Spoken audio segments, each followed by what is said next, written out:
Assalamualaikum pemirsa TV-ku. Kampus On TV kali ini bersama saya, Mrs. Anna Kadaringsi, akan membawakan tema prosedur dan kebijakan umum ekspor. Why? Kenapa kita perlu bahas ekspor? Karena ekspor sangat berhubungan dengan uang mata asing ya, seperti US dollar. Di mana saat ini US dollar, $1 sekitar 14.500 rupiah. Jadi ini merupakan bisnis yang sangat menjanjikan bagi para pengusaha muda. Kita mulai dari yang pertama. Jadi menurut kebijakan umum di bidang ekspor itu dikeluarkan oleh Direktorat Jenderal Perdagangan Luar Negeri akhir tahun 2008, di mana ekspor adalah pengeluaran barang dari daerah pabean Indonesia untuk dikirimkan ke luar negeri. Jadi kalau seandainya Anda menjual barang ke luar negeri, itu termasuk ekspor. Dengan mengikuti ketentuan yang berlaku terutama mengenai peraturan kepabeanan. Kepabeanan di sini adalah bea cukai. Karena kita melewati benua, jadi otomatis ada aturan yang harus dipatuhi. Lanjut yang berikutnya, apa sih daerah pabean? Daerah pabean adalah wilayah RI yang merupakan wilayah daratan, perairan, dan ruang udara di atasnya. Jadi kalau kita ekspor, kita bisa lewat daratan, ya. Terutama kalau di Eropa, itu kalau kita misalnya mengirim dari Perancis, kemudian ke Inggris, itu kan lewat darat bisa. Tapi kalau kita mungkin nggak bisa ya. Kalau kita bisa mungkin dari Indonesia mungkin ke Malaysia juga bisa lewat darat ya. Kemudian perairan menggunakan kapal dan ruang udara menggunakan plane ya. Kemudian di sini sangat berhubungan dengan pelabuhan karena ekspor biasanya lewat perairan. Itu terdiri dari daratan dan perairan di sekitarnya dengan batas-batas tertentu ya. Sebagai tempat kapal bersandar, berlabuh, bongkar muat dan dilengkapi dengan fasilitas keselamatan pelayaran. Kita lanjut berikutnya. Eksportir, tadi orang yang melakukan ekspor, menjual barang dari Indonesia ke luar negeri. Kemudian ada namanya eksportir terdaftar. Ini adalah eksportir yang benar-benar punya hak khusus karena mendapat pengakuan dari Menteri Perdagangan untuk mengekspor barang tertentu sesuai dengan ketentuan yang berlaku. Ya, jadi misalnya dia mau ekspor beras, itu harus dapat ET dulu, eksportir terdaftar. Dia mau ekspor gula, itu juga harus dapat eksportir terdaftar. Nggak boleh sembarang eksportir mengekspor gula atau menjual gula ke luar negeri. Lanjut, pengelompokan barang ekspor ada 3.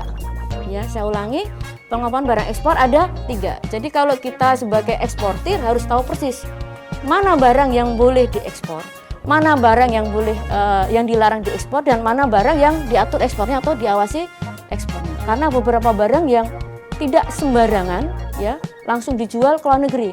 Takutnya kalau semuanya dijual ke luar negeri, di Indonesia malah kekurangan nanti. Kita jadi bingung, misalnya kedelai semua dijual ke luar negeri. Kita di sini mau bikin tempe, akhirnya jadi impor kita kedelai karena semuanya dijual ke luar negeri. Jadi ada aturannya ya. Sekarang kita lanjut lagi, mana sih apa sih barang yang termasuk yang diatur ekspornya? Barang yang diatur ekspornya adalah barang yang ekspornya hanya dilakukan oleh eksportir terdaftar. Tadi saya bilang orang ini memang sangat spesial karena punya hak khusus untuk mengekspor barang-barang tertentu yang biasanya kebutuhan pokok ya. Dan ini hasil perkebunan atau pertanian Indonesia. Kemudian barang yang diawasi ekspornya, barang yang ekspornya hanya dapat dilakukan dengan persetujuan Menteri Perdagangan. Nah ini, kita boleh ekspor, mungkin eksportir biasa bisa, tapi harus persetujuan Menteri Perdagangan. Kalau nggak ada persetujuan nggak boleh ekspor ya. Jadi nggak semua barang bisa kita jual ke luar negeri. Selanjutnya, barang yang dilarang ekspornya, barang yang tidak dapat diekspor ini benar-benar dilarang, tidak boleh keluar dari Indonesia sama sekali. Kalau sampai keluar, pasti akan kena semprit ya dari Menteri Perdagangan. Jadi kita bisa di-cut itu, nggak boleh kita diblokir usaha kita untuk menjual lagi ke luar negeri. Oke, setelah iklan jeda berikut ini, jangan lupa nanti kembali ke Kampus On TV.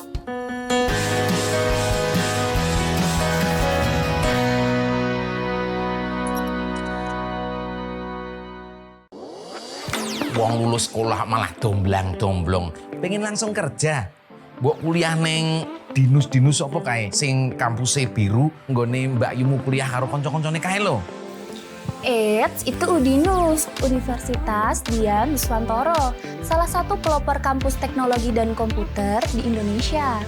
Nah, contohnya Mbak Yumu karo koncone. Mbak Yumu lulus kuliah langsung kerja. Koncone lulus kuliah buka usaha. Kan iso membuka lapangan pekerjaan. Universitas Dian Nuswantoro, perguruan tinggi terakreditasi unggul dengan 5 fakultas unggulan, program pasca sarjana, dan program doktor. Kampusnya adem, apik kaya mall. Mahasiswane ya akeh sing berprestasi nasional sampai internasional. UDINUS berada di pusat kota Semarang dengan akses mudah, lengkap dengan fasilitas laboratorium, sport center, poliklinik, suasana kampus yang edukatif dan kolaboratif. Jolali, yuk daftar UDINUS Polke, Universitas Dian Nuswantoro, jempol dan oke. Ready to glow with La Tulip Glow BB Cushion. Coveragenya begitu sempurna. Samarkan noda pada wajah, menjadikan kulit terlihat halus, lembab, dan selalu terlindungi. Tersedia dalam 3 pilihan warna untuk glowing natural sepanjang hari. La Tulip Glow Series. Jadi rumah BUMN Gunung Kidul ini dibangun untuk mendampingi UMKM agar lebih dikenal di banyak kalangan masyarakat. Salah satu dari 4 prioritas programnya adalah ekspor. Kemudian kami dapat tawaran dari PLN untuk mengikuti pameran di Pasar Senggol Turki. Untuk PLN kami menyampaikan yang pertama terima kasih atas kesempatannya selama ini. Jadi selama 2 tahun ini kami diajak untuk ikut pameran G20, kemudian kami diajak untuk kemarin pameran di Turki. Kami berharap rumah BUMN Gunung Kidul binaan PT PLN Persero dapat menjadi wadah bagi UMKM di Yogyakarta dan sekitarnya. Rumah BUMN Gunung Kidul dari Yogyakarta untuk dunia.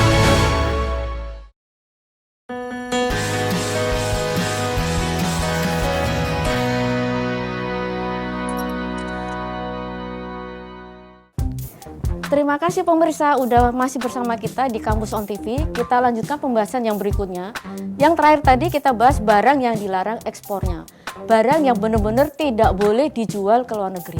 Nanti saya ada contohnya ya nanti ya. Nanti, bukan sekarang. Sekarang kita lanjutkan yang surveyor. Surveyor adalah perusahaan survei yang mendapat otorisasi dari Menteri Perdagangan untuk melakukan verifikasi secara teknis atas ekspor dan impor. Jadi gini, survei itu seperti tim penilai ya, apakah barang ini layak diekspor atau enggak. Jadi seperti quality control. Kalau misalnya surveyor tidak mengizinkan untuk diekspor, kita nggak bisa ekspor. Walaupun kita bilang ini kualitas nomor 1, nomor premium misalnya. Tapi kalau surveyor bilang tidak bisa diekspor kualitasnya, berarti kita tidak bisa mengekspor barang ini. Kemudian selain untuk mengekspor, kita perlu memperhatikan K3LM, yaitu kesehatan, keamanan, keselamatan, lingkungan, dan moral bangsa. Karena perlu ya, jadi barang-barang yang kita jual itu harus mencerminkan kesehatan, mencerminkan keamanan, keselamatan, lingkungan, dan moral bangsa kita. Jadi kalau kita misalnya mengirim atau menjual barang ke luar negeri, kita harus mencerminkan bahwa barang itu adalah moral bangsa Indonesia yang bagus, bukan moral bangsa Indonesia yang jelek. Jadi maaf kalau misalnya menjual barang ke luar negeri, CD misalnya, yang maaf ya mungkin isinya kontennya tidak terlalu bagus untuk dipublikasikan, ya tidak bisa seperti itu. Lanjut. Sekarang menginjak yang pertama ya, tadi ada 3 jenis barang ya, barang ekspor 3, barang diatur ekspornya. Ini yang pertama. Kenapa diatur? Pertama, karena menjamin tersedianya bahan baku industri dalam negeri. Tadi saya contohkan, misalnya kita mengekspor plastik misalnya. Karena tidak diatur ekspornya, jadi setiap orang bisa mengekspor banyak sekali. Ada mungkin sampai 2 kontainer, 3 kontainer. Padahal di dalam negeri butuh plastik untuk membuat misalnya tadi ya, seperti piring plastik ya, kemudian apalagi itu plastik. Mungkin tempat sampah plastik ya seperti itu ya. Atau mungkin bahan-bahan yang berhubungan dengan plastik ya, mungkin seperti packaging ya untuk industri. Itu juga perlu ya. Jadi nggak semuanya plastik itu boleh diekspor karena diatur. Kemudian yang kedua, alasan kenapa diatur ekspornya. Yang kedua, melindungi lingkungan dan kelestarian alam. Misal rotan misal. Rotan itu tidak diatur ekspornya. Orang boleh mengambil rotan di mana aja, mau di Kalimantan, Sulawesi, kemudian Sumatera, semua diambil. Ternyata kita nggak bisa rotan. Lah ini yang susah. Nanti kalau kita pas ada misalnya ada kejuaraan atau pertandingan sepak takraw, nggak ada tuh bola rotan. Adanya bola plastik, kan aneh. Namanya bukan sepak takraw itu, namanya sepak plastik gitu. Lanjut yang ketiga, kenapa diatur ekspornya? Karena meningkatkan nilai tambah. Jadi di sini maksudnya kalau kita menjual barang ke luar negeri, tidak boleh berwujud mentah. Misalnya getah karet nggak boleh berwujud mentah misalnya. Jadi yang modalnya yang masih cairan itu nggak boleh. Harus diproses dulu supaya mempunyai harganya jualnya lebih tinggi. Itu menambah nilai tambah. Kemudian melihara prinsip-prinsip K3LM yang tadi saya sebutkan ya, ada keamanan, keselamatan, moral bangsa dan lingkungan ya. Yang kelima, meningkatkan kompetisi dan posisi tawar. Berhubungan dengan tadi meningkatkan nilai tambah. Kalau barang kita bagus, ada proses selanjutnya otomatis harga akan naik. Ya, berikut ini contoh-contoh barang yang diatur ekspornya. Dari komoditas produk perkebunan, kopi tidak boleh sembarang diekspor ya, diatur berapa jumlahnya yang boleh keluar negeri. Kemudian produk kehutanan, misalnya rotan, yang tadi saya sebutkan ya, itu juga diatur ekspornya. Kemudian produk industri, ada kayu lapis, ada batang kayu korek api. Bahkan batang kayu korek api itu diatur ekspornya. Karena apa? Bahan bakunya di sini nggak terlalu banyak kan, pohon pinus ya. Kemudian keranjang dan anyaman, perabotan kayu, industri prekursor, itu farmasi ya, karena kita juga masih butuh farmasi banyak. Kemudian ada produk pertambangan, intan kasar, dan timah batangan. Berikut slide selanjutnya akan tampil ya beberapa gambar contoh kopi itu seperti apa, rotan seperti apa ya. Slide berikutnya, nah ini yang namanya kopi. Kalau mungkin pemirsa belum tahu yang namanya kopi, taunya yang bubuk. Ini yang biji kopi ini. Ini diatur ekspornya. Kenapa? Karena setahu saya kopi paling enak di dunia adalah di Indonesia. Jadi kalau kita ke luar negeri kita beli kopi yang dari Jepang atau dari Australia itu nggak enak. Paling enak adalah Indonesia. Makanya diatur ekspornya. Kalau semua dijual ke sana kita nggak bisa menikmati kopi yang terenak di dunia. Kemudian yang kedua ini rotan. Di sini dilihat di sini ya, yang sebelah kiri apa kanan ini? Oh kiri ya. Yang sebelah kiri itu pohon rotan. Jadi kalau besok di pekarangan ada pohon seperti ini jangan ditebang. Ini salah satu produk ekspor kalau bisa dibudidaya ya. Sebelahnya setelah diambil rotannya.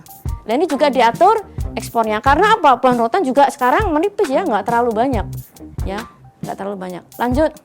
Nah, batang kayu korek api ini yang juga diatur ekspornya. Jadi batang kayu korek api ini nggak semuanya bisa diekspor ke luar negeri. Ada batasan jumlah tertentu. Selanjut, bahan baku farmasi. Ada beberapa bahan baku farmasi yang mungkin memang agak susah ya, agak susah bahannya karena di Indonesia adanya.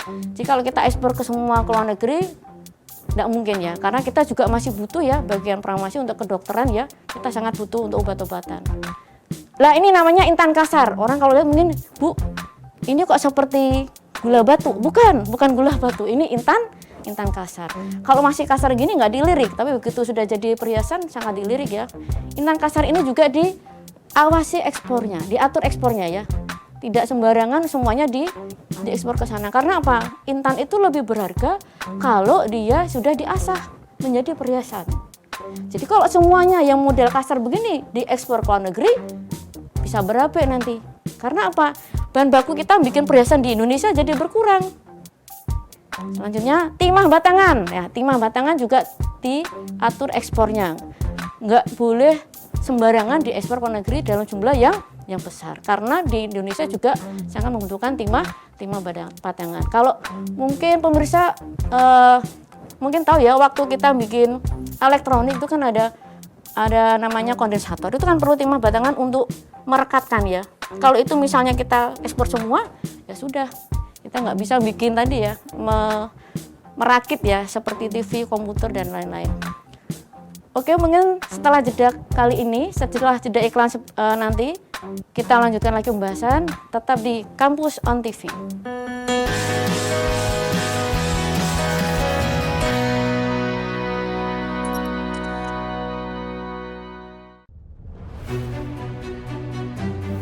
Jadi rumah BUMN Gunung Kidul ini dibangun untuk mendampingi UMKM agar lebih dikenal di banyak kalangan masyarakat.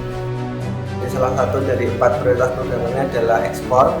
Kemudian kami dapat tawaran dari PLN untuk mengikuti pameran di Pasar Senggol Turki. Untuk PLN kami menyampaikan yang pertama terima kasih atas kesempatannya selama ini. Jadi selama 2 tahun ini kami diajak untuk ikut pameran G20, kemudian kami diajak untuk kemarin pameran di Turki. Kami berharap rumah BUMN Gunung Kidul binaan PT PLN Persero dapat menjadi wadah bagi UMKM di Yogyakarta dan sekitarnya. Rumah BUMN Gunung Kidul dari Yogyakarta untuk dunia.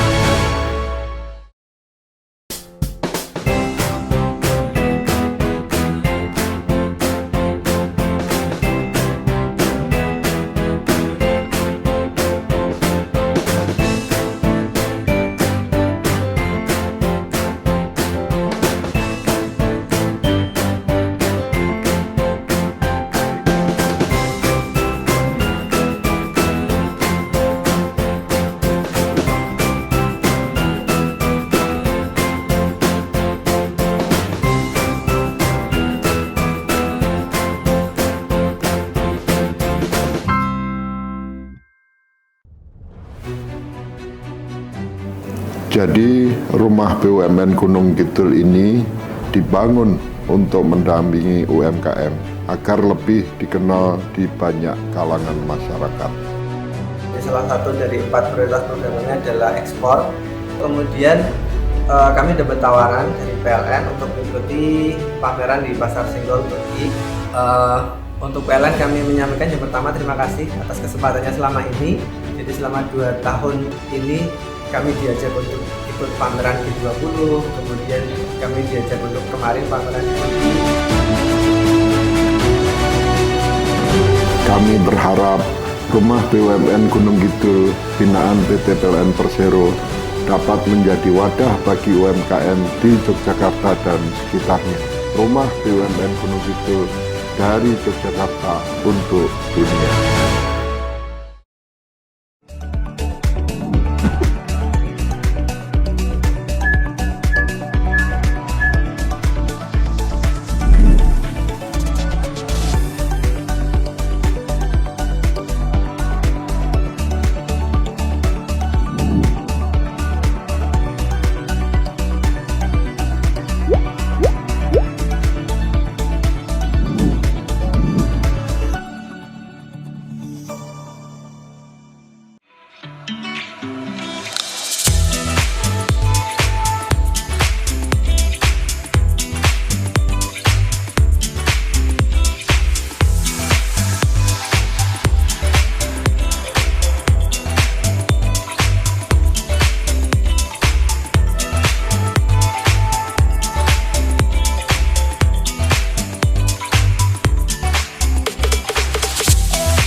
Halo pemirsa Kembali lagi bertemu dengan saya, Mrs. Anna Kadarningsih. Terima kasih masih bersama kita di Kampus On TV. Kita lanjutkan pembahasannya. Tadi kita udah membahas masalah barang yang diatur ekspornya. Terakhir kita melihat bahwa timah batangan termasuk yang diatur ekspornya. Kita lanjutkan. Sekarang yang kedua adalah barang yang diawasi. Tadi diatur.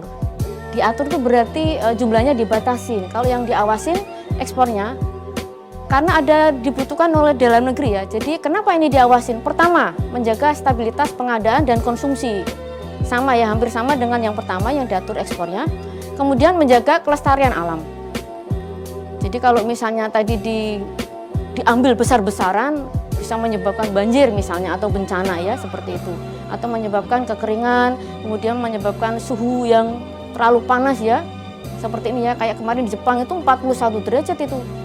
Di Tokyo ya, saya nggak tahu kalau sampai seperti itu yang 41 derajat. Mungkin karena tadi tidak menjaga kelestarian alam. Kemudian yang ketiga, memenuhi kebutuhan dan mendorong pengembangan industri di dalam negeri. Ya, jadi karena bahan bakunya udah kita sediakan, tidak semuanya kita jual ke luar negeri, jadi bisa dipakai untuk dalam negeri. Nah ini komoditas yang diawasi ekspornya ya, diawasi ekspor. Pertama produk pertanian, sapi. Saya jadi mikir, sapi gimana ekspornya ya? Oh bisa kan pakai kapal laut ya, bisa. Sapi, kerbau, kulit buaya dalam bentuk wet blue, bukan kulit buaya yang dalam bentuk kasar ya. Wet blue itu berarti udah diwarnain ya. Binatang liar dan tumbuhan alam itu diawasi ekspornya. Boleh diekspor cuma hanya tertentu, mungkin sapi jenis A atau sapi jenis B gitu loh, seperti itu. Kemudian yang produk perikanan yang diawasi ekspornya, anak ikan Napoleon. Kalau zaman dulu namanya lohan ya. Yang batunya agak maju ke depan ini ya, seperti saya nih. Kemudian ada ikan Napoleon, berarti anak, ibunya, mamanya, kakeknya, semuanya nggak boleh diekspor itu, diawasi ekspornya. Jadi cuma anaknya aja ya, semuanya nggak boleh ya. Kalau yang Napoleon itu nggak boleh ya. Kemudian benih ikan bandeng, benihnya yang diawasi ekspornya. Kalau ikan bandengnya boleh diekspor ya, itu nggak masalah. Tapi yang ini benihnya ya. Kemudian produk perkebunan, inti kelapa sawit. Intinya berarti isinya, bukan dagingnya ya, tapi intinya. Karena inti ini sebagai bahan baku tadi bermacam-macam usaha ya, misalnya tadi minyak ya seperti itu. Kemudian untuk yang obat-obatan juga butuh inti kelapa sawit, kosmetik butuh inti kelapa sawit. Bahkan kosmetik yang harganya sampai fantastik ya, itu butuh inti kelapa sawit. Ini diawasi ekspornya. Kemudian produk pertambangan, ada minyak dan gas bumi, of course ya, pasti minyak diawasi, nggak semuanya minyak boleh dijual ke luar negeri. Emas murni juga sama ya. Kemudian produk industri, ada pupuk urea, ya pupuk urea, kemudian sekrup besi atau baja, terutama yang berasal dari Pulau Batam. Jadi kalau Anda punya sekrup atau baja, belinya misalnya di depan rumah, itu nggak apa-apa diekspor. Tapi kalau belinya dari Pulau Batam itu diawasin ekspornya, karena ada registernya di situ, buatan Pulau Batam. Karena kualitasnya bagus, premium sekali ya. Kemudian sekrup dari stainless itu juga diawasi ekspornya. Tembaga lagi ya sama, tembaga beda ya dengan timah ya beda. Kemudian kuningan dan aluminium itu diawasi ekspornya. Berikut ini slide berikutnya akan menampilkan gambar-gambar ya seperti tadi ya. Tadi yang diatur, sekarang yang diawasi. Kita mulai yang pertama ya. Ini yang namanya kulit buaya dalam bentuk wet blue. Ini yang diawasi ekspornya. Ya, karena buaya itu juga nggak banyak ya. Setahu saya buaya bertelur itu juga mungkin yang hidup cuma beberapa. Lain sama ikan bertelur 100 mungkin bisa hidup separuhnya ya kan. Kalau buaya enggak. Makanya dia sangat binatang yang dilindungi ya. Jadi kulit buaya yang bentuk wet blue ini diawasi ekspornya ya. Selanjutnya ikan Napoleon, ini saya bilang ya tadi yang bentuknya kayak lohan itu. Ikan ini diawasi ekspornya, boleh diekspor tapi tidak semua jenis bisa diekspor ke sana, hanya jenis tertentu saja.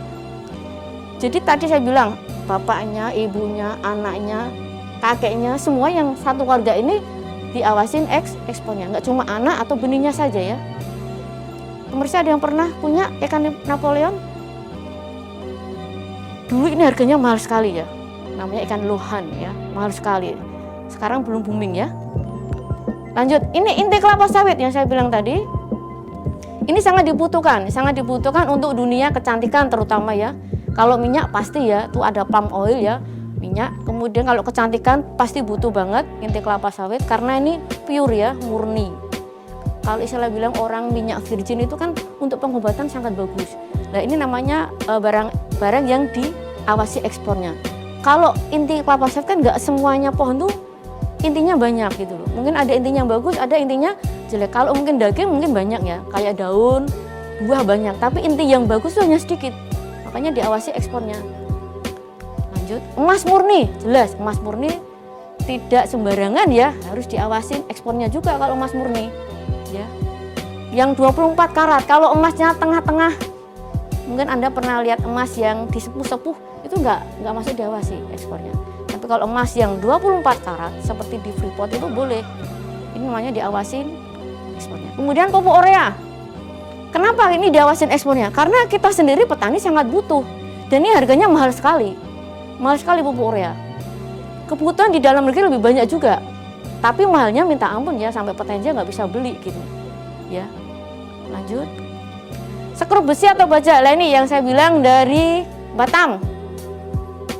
Bentuknya yang seperti ini itu diawasin ekspornya. Jadi ini bukan model sekrup yang biasa, tapi ini ada model apa namanya lingkar ya begitu ya, kayak spiral begitu ya. Dan ini kualitasnya sangat premium ya, sangat premium. Lah ini tembaga, ini bukan jahe ya. Bukan jahe. Mungkin dilihat seperti wedang jahe di sini ya, tapi ini bukan jahe. Ini tembaga. Jadi tembaga ini juga termasuk yang diawasi ekspornya. Karena tadi sedikit sekali ya, maksudnya tidak terlalu banyak, tidak seperti tadi kayu, tidak seperti minyak, itu kan banyak produksinya. Kalau tembaga itu hanya beberapa ya. Bahkan pertambangan tembaga mungkin bisa dihitung dengan jari ya. Kalau pertambangan intan banyak, pertambangan emas juga banyak. Lanjut. Nah ini tembaga dalam bentuk lain, kalau tadi bentuk kasarnya, kemudian setelah diolah menjadi kabel seperti ini tembaga ya. Ini juga sangat penting karena merupakan penghantar listrik ya, setahu saya ya. Lanjut, kuningan, ya ini sama. Kuningan juga termasuk barang yang diawasi ekspornya. Kenapa? Karena kuningan juga tidak gampang bikin kuningan ya. Di Jawa Tengah hanya ada satu kota yang bagus kuningannya, itu adalah di Pati Juwana. Bahkan di Juwana itu ada suatu perusahaan yang memang dia fokusnya ekspor ke luar negeri.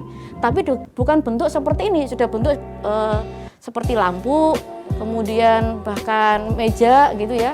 Diekspor ke luar negeri untuk hotel-hotel internasional ya di sana ya. Itu dari Indonesia kuningan ini ya. Jadi juga diawasin ekspornya. Kemudian selanjutnya barang yang dilarang ekspornya. Tadi ada yang pertama tadi barang yang diatur ekspornya, kemudian barang yang diawasin ekspornya. Yang berikutnya adalah barang yang dilarang ekspornya. Kenapa ini dilarang? Untuk menjaga kelestarian alam. Jadi intinya kalau ini dijual ke negeri, udah kita habis, kita nggak punya apa-apa. Lah ini yang berapi, ini yang bahaya ini. Kalau tadi yang diawasin sama diatur, misalnya dijual sebagian di sana, kita masih punya, ada stoknya. Tapi kalau yang dilarang, benar-benar kita nggak punya kalau ini dijual ke luar negeri. Habis kita stoknya. Makanya untuk menjaga kelestarian alam. Kemudian tidak memenuhi standar mutu. Kenapa dilarang? Karena ada beberapa barang yang jenis ini pasti mutunya jelek. Malu-maluin kalau kita jual ke luar negeri. Ini produk dari mana nih? Oh, dari Indonesia. Kenapa wajahnya kayak gini? Nah, kita kan malu. Harusnya kan kita kalau menjual ke luar negeri, apalagi orang yang tidak kita kenal, harusnya kita kasih yang kualitasnya premium, nggak cuma kualitas yang abal-abal ya, seperti itu ya, tidak memenuhi standar mutu. Kemudian yang ketiga, untuk menjamin kebutuhan bahan baku industri kecil dan pengrajin. Ya, tadi saya bilang, kalau ini dijual ke semuanya kita nggak punya, industri kita nggak bisa bikin barang, nggak bisa melangsungkan kehidupan UKM kita, seperti itu. Oke, setelah jeda berikut ini kita lanjutkan pembahasannya, tetap di Kampus On TV.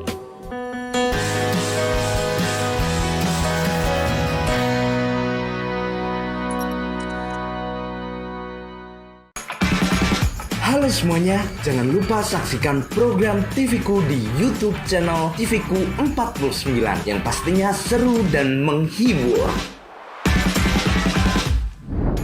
Setiap hari hadir memberikan informasi aktual dan terpercaya hanya di Kabar Jawa Tengah. Mau jalan-jalan, keliling alam, atau keliling tempat yang memiliki banyak histori? Jangan khawatir, ada Journey yang tayang setiap hari Rabu. Cari referensi makanan kekinian, makanan tradisional, bahkan makanan pinggir jalan, semua ada di program Hot Mom. Hot banget, hadir setiap hari Jumat. Dan pengen tahu mengenai informasi-informasi terkini, terpercaya, hanya ada di Talk Serba, talk show serba ada, live setiap hari Selasa. Jadi pastikan kamu subscribe dan tonton program kami hanya di YouTube channel TVku 49.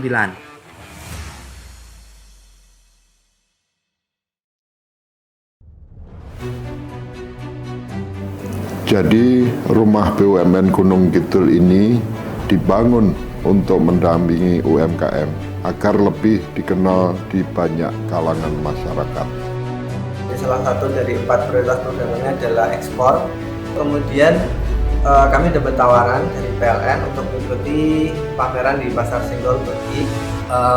Untuk PLN kami menyampaikan yang pertama terima kasih atas kesempatannya selama ini. Jadi selama 2 tahun ini kami diajak untuk ikut pameran G20, kemudian kami diajak untuk kemarin pameran di Turki. Kami berharap Rumah BUMN Gunung Kidul binaan PT PLN Persero dapat menjadi wadah bagi UMKM di Yogyakarta dan sekitarnya. Rumah BUMN Gunung Kidul dari Yogyakarta untuk dunia. Fakultas Ilmu Komputer Universitas Dian Nuswantoro. Berbasis teknologi, inovatif, mendidik mahasiswa aktif dan produktif. Menghasilkan lulusan berkualitas, penuh kreativitas. Siap terjun secara profesional di dunia tanpa batas. Fasilkom Udinus, enjoy with Tekno Kreatif.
Guys, tahu nggak?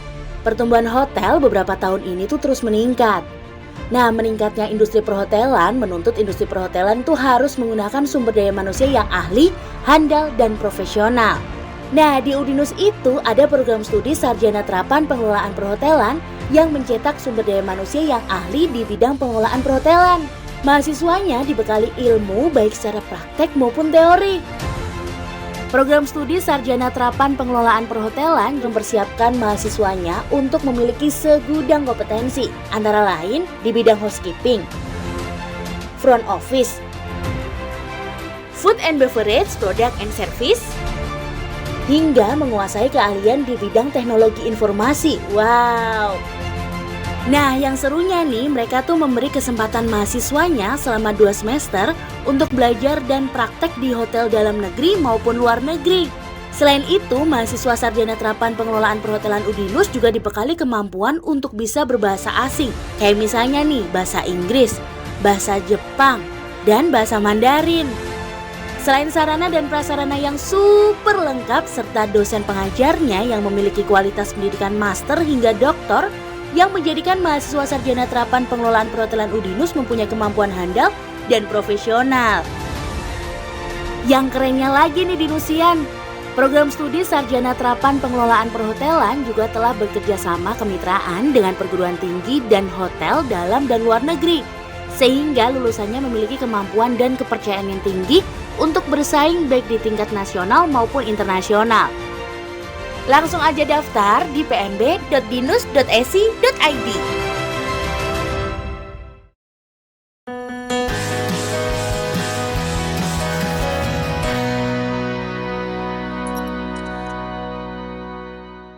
Halo pemirsa, terima kasih udah bersama kami di Kampus On TV ya. Kita lanjutkan pembahasan yang sebelumnya. Tadi kita bahas barang yang dilarang ekspornya.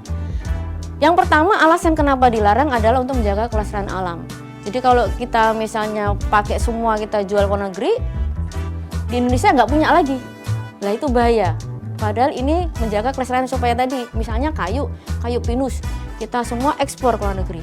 Padahal nggak boleh ya seperti itu. Kemudian yang kedua, tidak memenuhi standar mutu. Jadi mutunya jelek. Kalau mutunya jelek tidak boleh diekspor. Karena tadi otomatis akan nanti tingkat kepercayaan orang luar ke kita jadi turun. Berarti barang dari Indonesia pasti jelek. Sekali kita mengirim atau menjual barang luar negeri dengan kualitas yang jelek, pasti akan ada image di situ. Brandnya, oh pasti Indonesia produknya jelek, nggak usah beli. Lah itu akan merugikan kita. Devisa kita tidak akan bertambah. Kemudian yang ketiga, menjamin kebutuhan bahan baku ya, terutama untuk UKM kita ya, karena bahan baku penting ya, dan hanya ada di Indonesia. Lah itu nggak boleh kalau semuanya kita jual ke luar negeri ya, dilarangnya di sini. Kemudian peningkatan nilai tambah ya, jadi dilarang memang produk ini, karena kalau belum diolah tidak boleh diekspor. Tapi kalau sudah diolah boleh diekspor. Misalnya tadi ya, intan misalnya.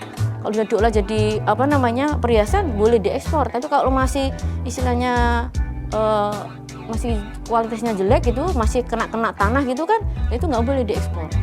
Kemudian merupakan barang bernilai sejarah dan budaya. Pasti ini yang punya Indonesia aja, kenapa kita jual ke luar negeri, kan nggak boleh. Jadi harus kita sayang ini yang nomor 5 nih, barangnya nggak boleh dijual ke luar negeri karena hanya Indonesia yang punya ya. Lanjut, apa sih barang yang dilarang ekspornya? Penasaran saya juga nih. Pertama, yang dilarang ekspornya komoditas produk perikanan. Pertama, anak ikan dan ikan arwana, beda. Tadi Napoleon, ini arwana ya, bukan tukul arwana ya. Kalau tukul saya kurang tahu boleh diekspor apa enggak itu. Anak ikan dan ikan arwana.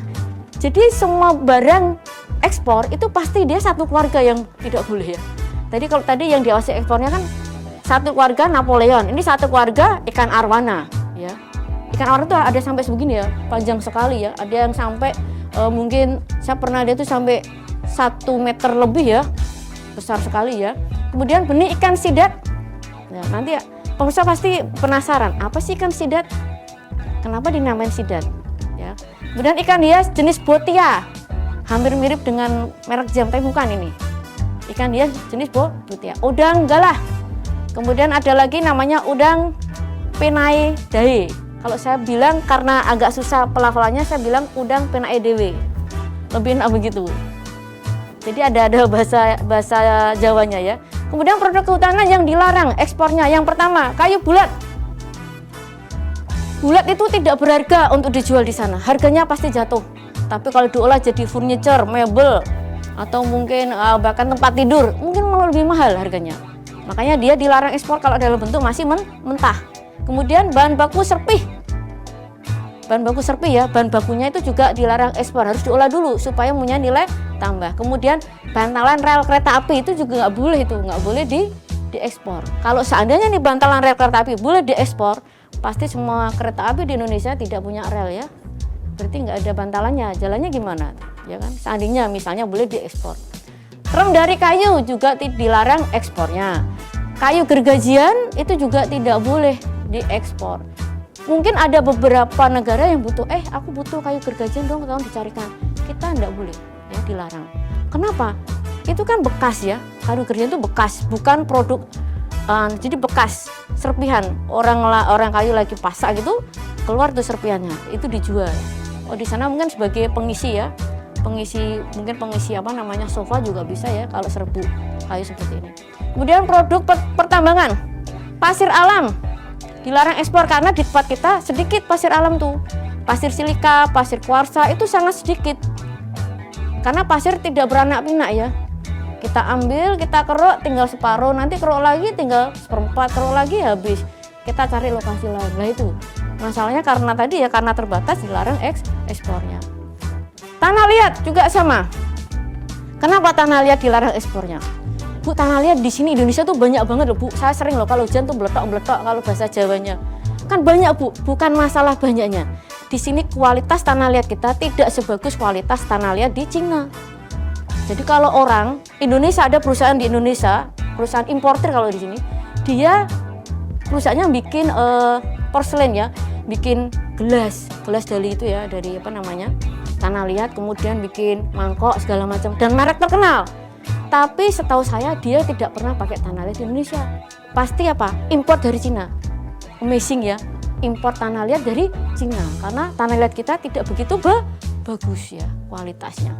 Kemudian tanah diatomea, terus topsoil, tanah pucuk atau humus tidak boleh juga diekspor. Biji timah, ya, batu mulia. Ake masuk batu mulia nggak pemirsa? Kelihatannya masuk ya. Itu nggak boleh diekspor itu, ake ya. Nah, ini beberapa foto ya. Tadi yang dilarang ekspor. Ini ikan arwana yang saya tadi bilang ada yang sampai 1 meter. Ikannya sangat cantik banget ya. Dan mungkin hanya ada di Indonesia ya. Jadi nggak boleh diekspor. Dan ini ikan arwana itu sangat susah untuk mempunyai anak ya. Jadi dia kalau punya anak tuh nggak seperti ikan yang lain ya. Ya, nggak seperti ikan yang lain ya. Jadi benar-benar ini sangat dilindungi ya sama negara ya. Karena apa? Pembiakannya atau perkembangbiakannya itu susah. Tidak gampang seperti ikan-ikan yang lain. Yang kemudian, lah ini ikan sidat. Bu, ini belut nggak? Bukan. Ini ikan sidat. Kalau belut nggak seperti ini ya, setahu saya ya. Ini ikan sidat. Mungkin ini biasanya hidup di perairan yang paling dalam. Karena kalau di atas kan kita nggak pernah lihat. Ini ikan laut ya, bukan ikan belut. Ikan belut kan ikan sawah ya. Ikan sidat seperti ini ya bentuknya. Kemudian ya ini ikan botia. Ini ikan hias yang sangat digemari oleh luar negeri. Ya, sangat digemari. Karena apa? Cantik sekali ya. Nggak cuma warna ini aja. Ikan botia itu macam-macam. Ada yang warna hijau, biru, oranye ya. Ya ini, contoh ikan botia lagi. Ada yang bentuk zebra seperti ini ya, belonteng-belonteng begini, kayak dalmatian ya. Ini juga dilarang ekspornya. Karena apa? Sama, ini juga pembudidayanya juga nggak gampang gitu loh. Selanjutnya, ini udang galah. Udang galah juga termasuk jenis udang yang dilarang ekspornya. Karena kita juga butuhnya banyak, tapi pasokan sedikit. Oke, nanti kita lanjutkan lagi, tetap di Kampus On TV.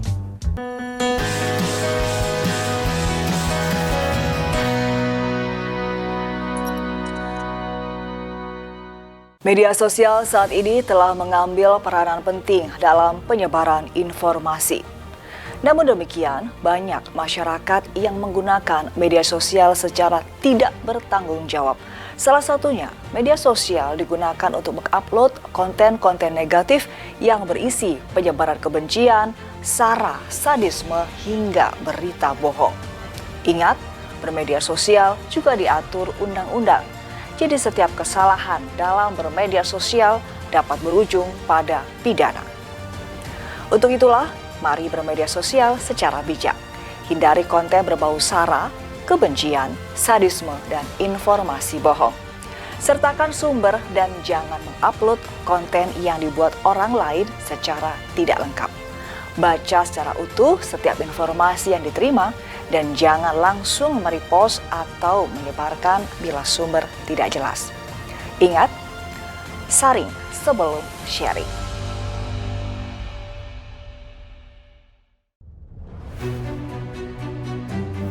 Jadi rumah BUMN Gunung Kidul ini dibangun untuk mendampingi UMKM agar lebih dikenal di banyak kalangan masyarakat. Salah satu dari 4 prioritas programnya adalah ekspor. Kemudian kami dapat tawaran dari PLN untuk mengikuti pameran di Pasar Senggol Turki. Untuk PLN kami menyampaikan yang pertama terima kasih atas kesempatannya selama ini. Jadi selama 2 tahun ini kami diajak untuk ikut pameran G20, kemudian kami diajak untuk kemarin pameran di Turki.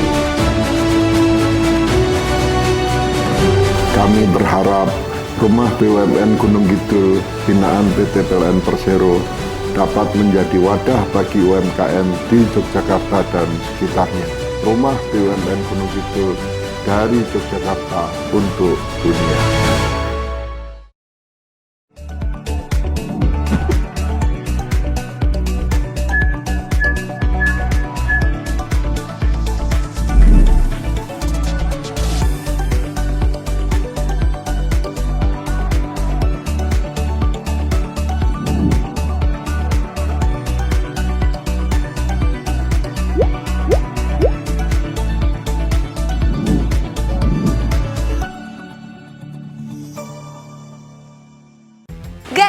Mau tahu kenapa aku daftar Udinus? Yang pertama, karena Udinus sudah terakreditasi unggul. Lokasinya ada di tengah kota Semarang.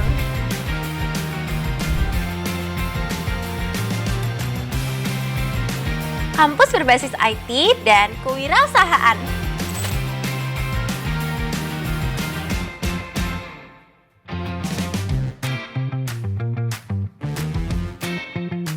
Punya stasiun televisi sendiri loh.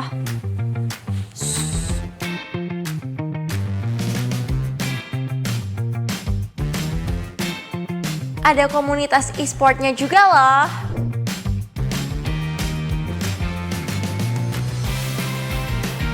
Kampus bebas narkoba. Banyak kesempatan buat dapetin beasiswa. Fasilitasnya lengkap banget. Prestasi segudang baik akademik maupun non-akademik.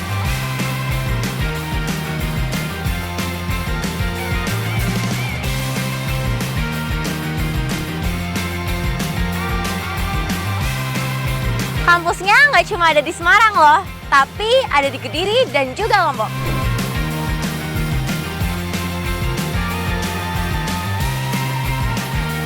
Udinus for a better future.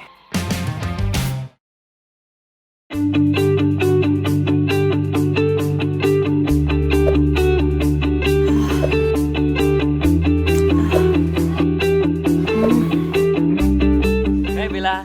Hai. Kamu masih bingung Bel? Memilih program studi? Iya nih, ada nggak ya jurusan kampus yang memiliki lokasi mudah diakses, terus ruang kelas yang nyaman, serta fasilitas yang memadai? Gini aja Bel, gimana kalau kamu daftar di Udinus aja? Udinus itu kampusnya keren loh, apalagi fakultas kesehatannya. Kamu ya Bel, nggak bakalan kecewa deh. Sini deh Bel. Selain itu, di Udinus itu dididik oleh dosen-dosen lulusan S2 dan dokter yang profesional. Terus pelayanannya di sana juga ramah banget, enak deh pokoknya. Yang lebih menariknya lagi nih, kita diberikan wadah untuk mengembangkan bakat dan minat kita. Selain itu, kita juga diberikan kesempatan untuk studi di perguruan tinggi negeri, baik di dalam negeri, bahkan bisa di luar negeri sekalipun. Ayo bergabung, raih masa depan bersama kami di program studi Kesehatan Masyarakat Fakultas Kesehatan Universitas Dian Nuswantoro. Be Better Future.